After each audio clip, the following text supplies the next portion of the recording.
Sign up at the end of this review to get my personal gear list. You know, I'm going to die. It's going to happen. I'm getting closer all the time. You know, I'm not 30 anymore, you know, and so we can't depend on me forever. We want this to go beyond me. So you have these situations where a lot of wood comes from tropical places that go into guitars, but not all of it. Right. Maple doesn't. Right. Spruce doesn't, you know.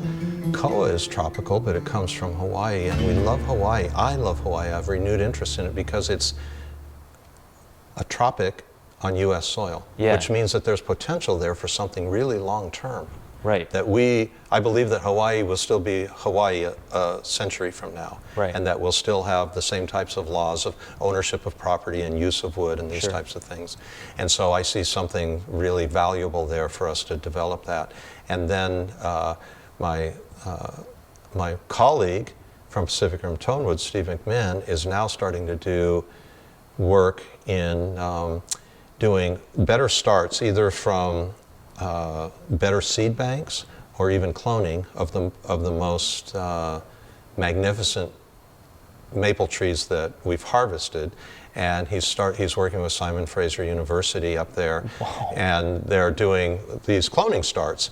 And we're trying to learn how to detect figure in wood, straightness in wood, how tall they're going to grow. And eventually there will be property where this wood is actually planted on the property, and 50 years from now, 40 years from now, 60 years from now, maple trees can be harvested. Wow. And maple is really the great hope for a good percentage of guitars in the future, and later we can talk about why I feel that and what we can do with guitars, and I know we can speak with Andy about the maple guitars he's designing. So we bring all this in, and it's like, yeah, we have to be involved in the third world countries. We want to make those a better place, but at the same time, we want to start doing things here in the U.S., up in Washington, Oregon, Alaska, and in Hawaii, to give us stuff. My only regret is I won't be here to see it, you know. I sent Steve a picture the other day of some guy with some mahogany trees this big around in a forest, and I said, we have to have a picture of you and me standing by trees this big before we croak, you know. And he's like, I'm all about it. It's just so cool. It's so diverse in the approach to having sustainable sources of tone wood. I mean, we got science at play. We got, you know, controlling and helping out local sawmills, et cetera. And you were saying things about, you know, having land to actually grow this stuff. It's huge. I mean, it's broad perspective. It's not just like, oh, we need to do this one thing now. It's like, you got your hands in everything. It's amazing. You know, I'll paint just a little picture here to give listeners, viewers, a concept of what it is we're talking about. I was just with 10 journalists from around the world last week, and we were up there, and we cut some logs so they could see what it looks like, and they could see, wow, there's flaws in there. Yeah, there is. And they're like, you don't even know what's in there until you buy it and cut it. No, we don't. And I don't see as many guitars. There's a, you know, So it was blowing their minds, and we said, now let's go look at a forest. So we knew a piece of acreage. It was only 35 acres, but it's being taken, it's forest, because it's up in Washington, right? Sure.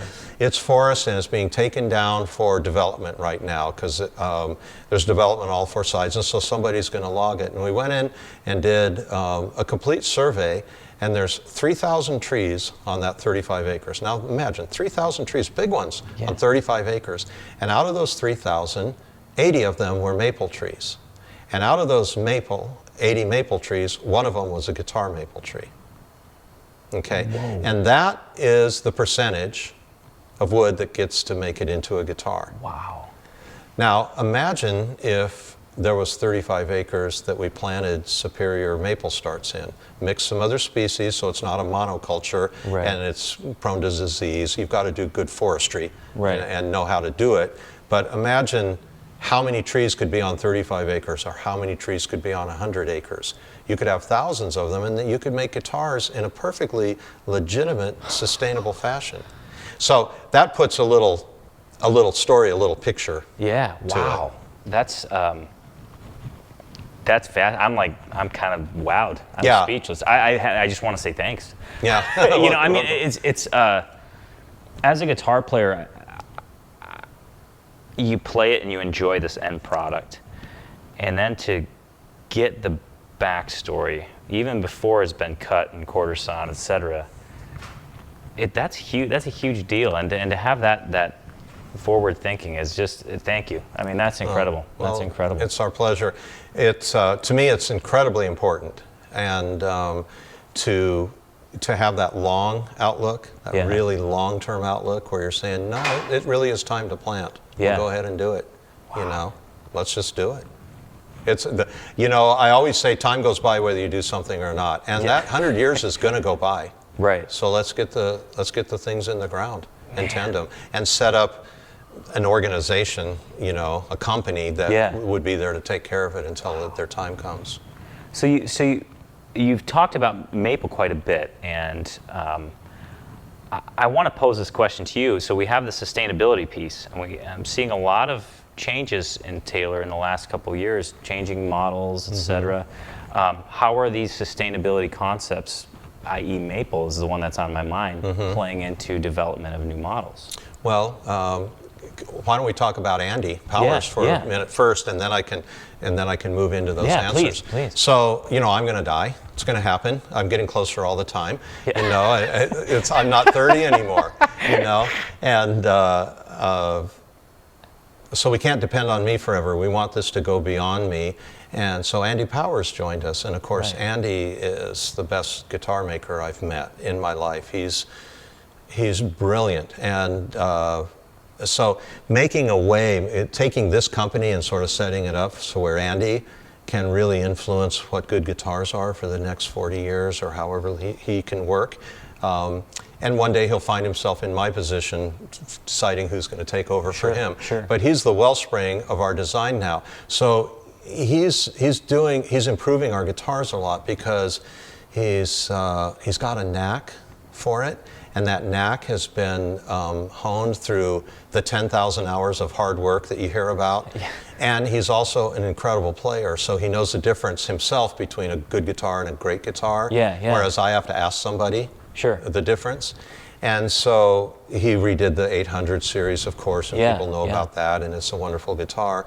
So we thought, well, what are we going to do next? You know, we don't want to cut and paste these improvements all over the place and, it's all filtered down into everything. That's not what we're interested in. We're interested in fine guitars, and those guitars need to have more than one reason to exist. So the sustainability component becomes a big issue.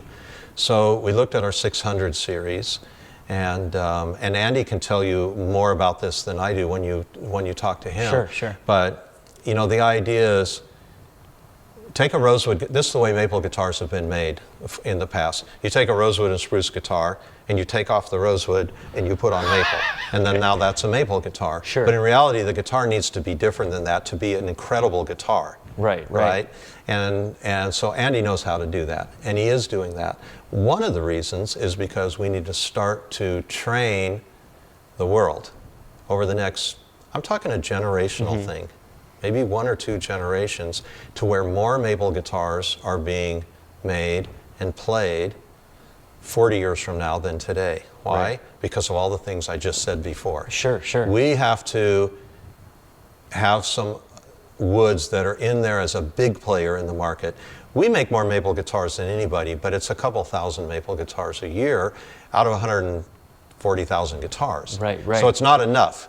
I want to see that grow bigger, because I would like, you know, the maple guitar that we make now can be American maple, American spruce, and ebony that comes from our mill. So when you think about it, our reach into the world isn't very far that way. I love that guitar for that reason. I like to try and make things really simple, you know, and I go, well, probably the main reason people don't buy maple guitars is because they're not brown, you know. And in reality, it's, you know, people you just look down this wall of guitars that's behind us. You go, brown guitar, brown guitar, brown guitar, brown guitar. Yeah, which one of those do I want? Oh, there's a white guitar. I'm not ready for my white guitar yet, my blonde guitar. I want to buy 7 more guitars before I get a blonde one, you know? And really, after 40 years, I know that to be true. So we've worked real hard to get the color right on it, so it's more of like a violin color. Yeah. You know, it's going to be easier on people's eyes. Andy's worked on the sound. And that all fits in with the sustainability, which we can expand on a little more. That is great. That's the one thing I noticed in seeing the back of that. That's the first thing I thought of was a violin. Yeah. The coloring and just the way it picks up the figuring, I was just like, oh, very cool. Yeah. It's a very visually striking model, and sound-wise, I was pretty astonished at how far from my idea of a maple guitar it actually was. Not saying that it didn't exhibit the characteristics that maple commonly does. It just had a little bit more usableness behind. Yeah.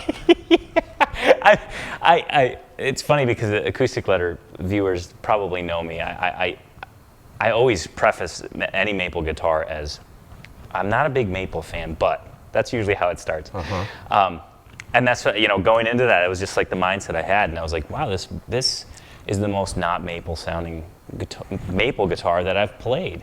It just had a warmth, and I think that's just outstanding, and definitely a tip of the hat to both you and Andy for using it and making it sound that way.